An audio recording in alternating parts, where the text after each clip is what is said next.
بسم اللہ الرحمن الرحیم. جمع و تدوین قرآن. جمع و تدوین قرآن یعنی قرآن مجید کو کیسے جمع کیا گیا، 3 ادوار کون کون سے ہیں، حضور صلی اللہ علیہ وسلم کے زمانے میں کیسے جمع کیا گیا، پھر حضرت ابوبکر صدیق رضی اللہ تعالیٰ عنہ کے زمانے میں کیوں ضرورت پیش آئی کہ قرآن مجید کو کتابی شکل میں لایا جائے، اور حضرت عثمان رضی اللہ تعالیٰ عنہ کے زمانے میں جمع و تدوین کی کیا صورت تھی. ان تمام باتوں کو آج کی اس لیکچر میں ہم پڑھیں گے. فرسٹ اسلامیات،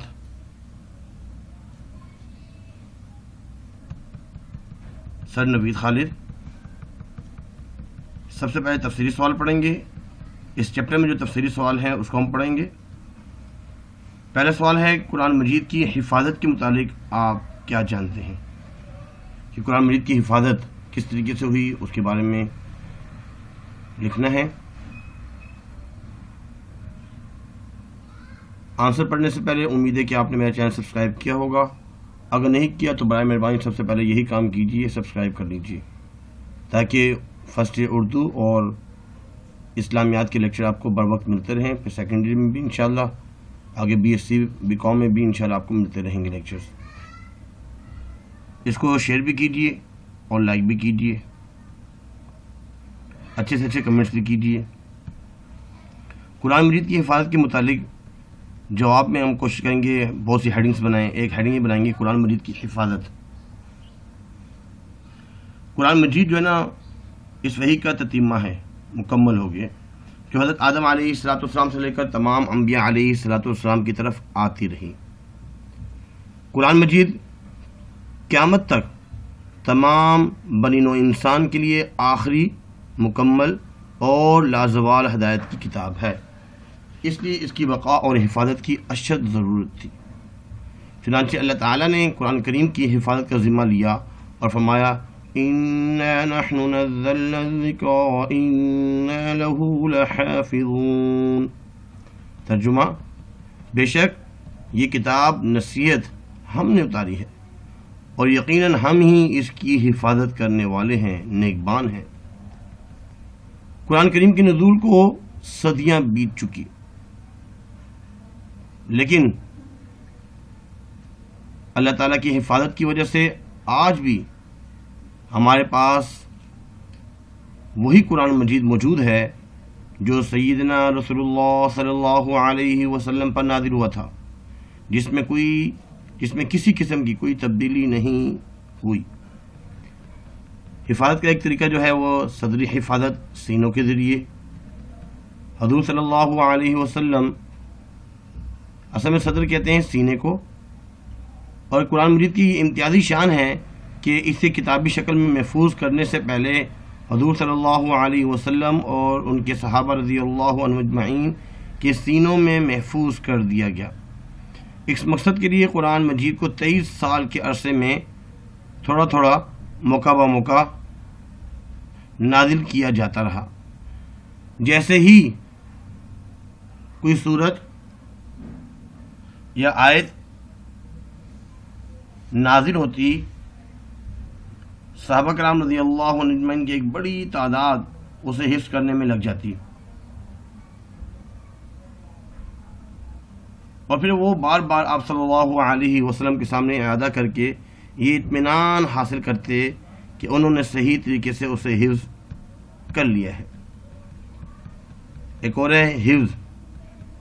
قرآن کا مرکز صفا، مسجد نبوی کے قریب صفا ایک چبوترا ہے جہاں پہ درس قرآن کا زبردست مرکز تھا، اور جہاں سینکڑوں مسافر طلبہ صحابہ رضی اللہ عنہ اجمعین شب و روز قرآن مجید کی حفظ اور درس تدریس میں مشغول رہتے تھے.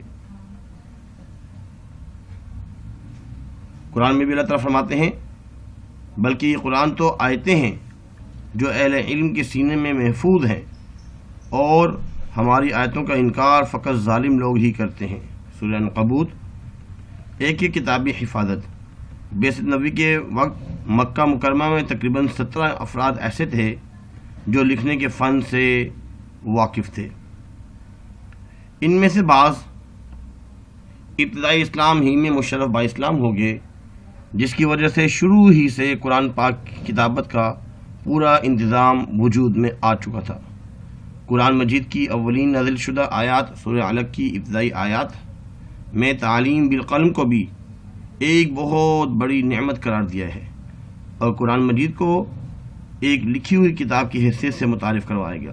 سورۃ طور میں اللہ تعالیٰ نے فرمایا ہے وَالطُّورِ وَكِتَابٍ مَّسْطُورٍ فِي رَقٍّ مَّنشُورٍ، قسم ہے طور پہاڑ کی اور اس کتاب کی جو لکھی ہوئی ہے کشادہ اوراق میں۔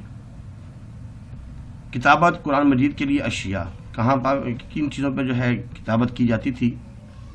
اس زمانے میں کاغذ کا رواج نہ تھا، اس لیے کتابت قرآن مجید کے لیے جو چیزیں استعمال کی گئیں ان میں اونٹ کے شانے کی چوڑی ہڈیاں، تختیاں، کھجور کے شاخوں کے ڈنٹھل، باریک سفید پتھر کے کڑے، کھال یا پتلی جھلی کے ٹکڑے اور چمڑے کے ٹکڑے وغیرہ شامل تھے۔ جو ہی کوئی صورت نازل ہوتی، حضور صلی اللہ علیہ وسلم کاتبین وحی میں سے کسی کو بلا کر حکم فرماتے کہ اس آیت کو اس صورت میں درج کرو جس میں فلاں بات کا ذکر ہے۔ اس طرح نازل شدہ آیات کے صحیح مقام سے آگاہ فرما کر ان کی کتابت کروا لیتے۔ صحابہ رضی اللہ عنہم اجمعین حفظ کے علاوہ اس قسم کے صحیفے اپنے پاس رکھتے اور تلاوت کے لیے سفر میں ساتھ لے جایا کرتے۔ اس کے بعد اگلا سوال یہ ہے کہ عہد نبوی میں قرآن مجید کی تدوین کیسے ہوئی؟ تدوین قرآن کسی تحریر کے جمع کرنے، ترتیب دینے اور سنبھالنے کے عمل کو تدوین کہتے ہیں۔ قرآن مجید کی تدوین کا مطلب یہ ہے کہ قرآن مجید کو وحی کے ذریعے نازل ہونے کے بعد کتابی شکل میں جمع کرنا۔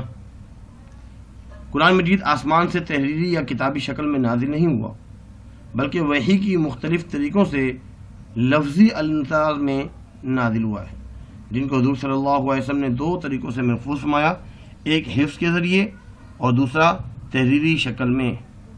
قرآن مجید کی تدوین کے 3 درجات اور 3 ادوار ہیں۔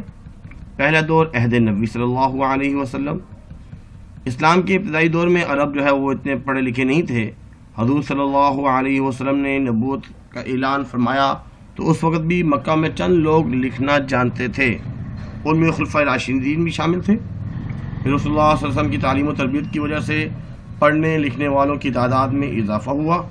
خاص طور پر اس زمانے میں کاغذ کی سہولت کم ہونے کی وجہ سے قرآن مجید کی کتابت چمڑے، جلد نما جھلی،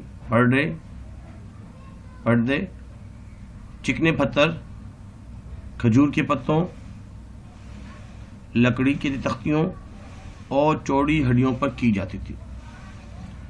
حضور صلی اللہ علیہ وسلم پر جو بھی وحی نازل ہوتی تھی، آپ ایک کاتب کو بلوا کر ہدایت فرماتے کہ یہ نازل شدہ آیت کو فلاں صورت کی فلاں آیت کے بعد شامل کیا جائے۔ اس طریقے سے صحابہ کرام رضی اللہ عنہم اجمعین قرآن مجید حفظ بھی کرتے جاتے تھے اور مختلف چیزوں پر وہ صورتیں اور آیات لکھتے جاتے تھے۔ اس طرح پورا قرآن مجید آپ صلی اللہ علیہ وسلم کے زمانے میں لکھ کر مکمل ہوا۔ دوسرا دور عہد صدیقی، حضرت ابوبکر صدیق رضی اللہ تعالیٰ عنہ کا جو دور تھا، سیدنا رسول اللہ صلی اللہ علیہ وسلم کے وصال کے بعد حضرت ابوبکر صدیق رضی اللہ تعالیٰ نے خلافت کی ذمہ داری سنبھالی تو انہیں زکوٰۃ کے منکروں، نبوت کے جھوٹے دعوے داروں کے خلاف کارروائیاں کرنی پڑی۔ جنگ یمامہ میں مسلمہ کذاب سے زبردست مقابلہ ہوا، جس کے نتیجے میں سینکڑوں قرآن مجید کے حافظ اور قاری شہید ہو گئے۔ اس علمی نقصان کے پیش نظر حضرت عمر رضی اللہ تعالی عنہ اور صحابہ کرام رضی اللہ عنہ اجمعین کے مشترکہ مشورے سے مختلف تحریروں سے قرآن مجید کو جمع کر کے ایک مصحف میں مرتب کرنے کا فیصلہ کیا گیا اور ایک عظیم اور بابرکت کام کے لیے حضرت زید بن ثابت رضی اللہ تعالیٰ عنہ کی سربراہی میں چند صحابہ رضی اللہ عنہ اجمعین کی ایک کمیٹی بنائی گئی، جس میں کچھ مہاجرین اور کچھ انصار صحابہ کرام تھے۔ تمام صحابہ رضی اللہ عنہ سے قرآن مجید کا مواد لے کر اسے جمع کرنے کا کام حضرت زید بن ثابت رضی اللہ تعالیٰ عنہ کے سپرد کیا گیا، جبکہ اسے لکھنے کی ذمہ داری حضرت سعید بن عاص رضی اللہ تعالیٰ عنہ کو سونپی گئی۔ حضرت زید بن ثابت رضی اللہ تعالیٰ عنہ قرآن کے حافظ، عالم اور کاتب وحی بھی تھے۔ پورا قرآن اس طرح لکھا گیا اور مختلف ذرائع اور مختلف لوگوں سے مصحف کے طور پر مرتب کیا گیا۔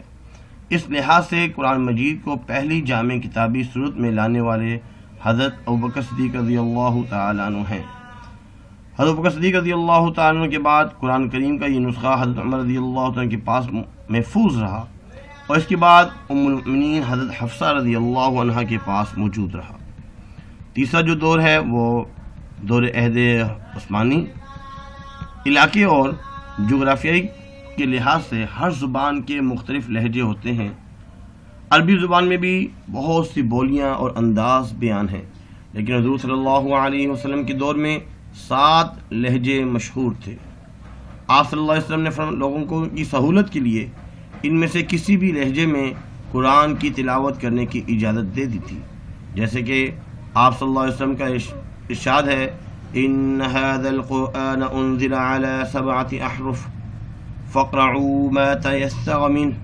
ترجمہ: قرآن مجید 7 لہجوں میں نازل ہوا، لہذا ان میں سے جو آسان لگے اسے پڑھو۔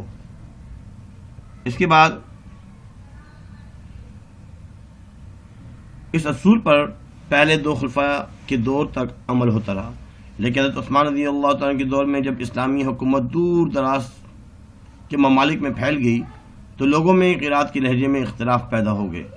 ایک مرتبہ حضرت حذیفہ بن یمان رضی اللہ تعالیٰ عنہ آذربائیجان اور آرمینا کے محاذ سے واپس آئے اور مدینہ شریف پہنچے تو حضرت عثمان رضی اللہ تعالیٰ عنہ کے پاس آئے اور فرمایا، اے امیر المؤمنین، امت کو اللہ کی کتاب کے بارے میں یہود و نصارہ جیسے اختلافات سے بچائیں۔ اس پر آپ نے خطبہ دیا اور اس کام کی اہمیت سے لوگوں کو آگاہ کیا۔ پھر حضرت ابوبکر صدیق رضی اللہ تعالیٰ کے دور میں مرتب کردہ نسخے کو حضرت حفصہ رضی اللہ تعالیٰ عنہ کے یہاں سے منگوا کر حضرت زید بن ثابت، عبداللہ بن زبیر، سعید بن عاص، حضرت عبدالرحمن بن حارث بن ہاشم رضی اللہ عنہم کے حوالے کیا۔ انہیں قرآن مجید لکھنے کا حکم دیا اور جہاں لہجوں میں اختلاف ہو وہاں قریش کا لہجہ اختیار کرنے کی ہدایت دی۔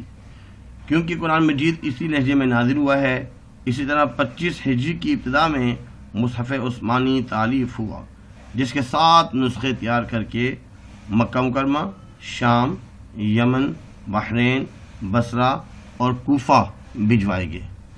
ایک نسخہ مدینہ منورہ کے لیے رکھا گیا۔ اللہ کے تحفظ کے وعدے کے مطابق آج بھی ہمارے پاس وہی قرآن مجید موجود ہے جو نزول کے وقت موجود تھا۔ مختصر سوال: عہد صدیقی میں قرآن مجید کو جمع کرنے کی ضرورت کیوں پیش آئی؟ اس میں جنگی یمامہ والی بات، کہیں قاری وغیرہ کے حفاظ شہید ہوئے تھے تو حضرت عمر رضی اللہ تعالیٰ نے مشورہ دیا تھا۔ عثمان رضی اللہ تعالیٰ نے کس وجہ سے قرآن مجید کو قرآن کے لہجے میں تیار کر کے پھیلایا؟ حذیفہ بن یمان رضی اللہ تعالیٰ عنہ آذربائیجان اور آرمینا کے محاذ سے واپس آئے۔ یہ جو واقعہ بیان کیا گیا ہے، حضرت عثمان رضی اللہ تعالیٰ نے قرآن مجید کے نسخے کون کون سے علاقوں کی طرف بھیجے؟ مکہ، شام، یمن، بحرین، بصرہ اور کوفہ۔ MCQs: قرآن مجید نازل ہوا۔ قرآن مجید جو ہے وحی کی صورت میں نازل ہوا۔ وحی تحریر کرنے والے صحابہ کرام کو کاتبین وحی کہتے ہیں، کاتبین وحی۔ حضرت عثمان رضی اللہ تعالی عنہ کے دور میں قرآن مجید کا پہلا نسخہ موجود تھا ام المؤمنین حضرت حفصہ رضی اللہ عنہا کے پاس۔ اس کے بعد حضرت ابوبکر صدیق رضی اللہ تعالی عنہ کے دور میں قرآن مجید کو جمع کرنے کی ذمہ داری دی گئی حضرت زید بن ثابت رضی اللہ عنہ. آخری MCQ مصحف عثمانی کی تعداد تھی 7. امید کرتے ہیں آج کا لیکچر آپ کو سمجھ میں آیا ہوگا. لازمی آگے شیئر کیجئے. آج کے لیے اتنا ہی کافی ہے. ہم انشاءاللہ جو ہے آہستہ آہستہ تمام لیکچر جو ہے جتنے بھی اس میں چیپٹر ہیں اپلوڈ کرتے رہیں گے، اور تاکہ آپ اس سے فائدہ اٹھا سکیں. اللہ تعالیٰ آپ کا اور میرا حامی ناصر ہے. آج کے اتنا ہی کافی ہے. اللہ حافظ. وما علینا الا البلاغ المبین. جزاکم اللہ خیر فاحسن الجزاء.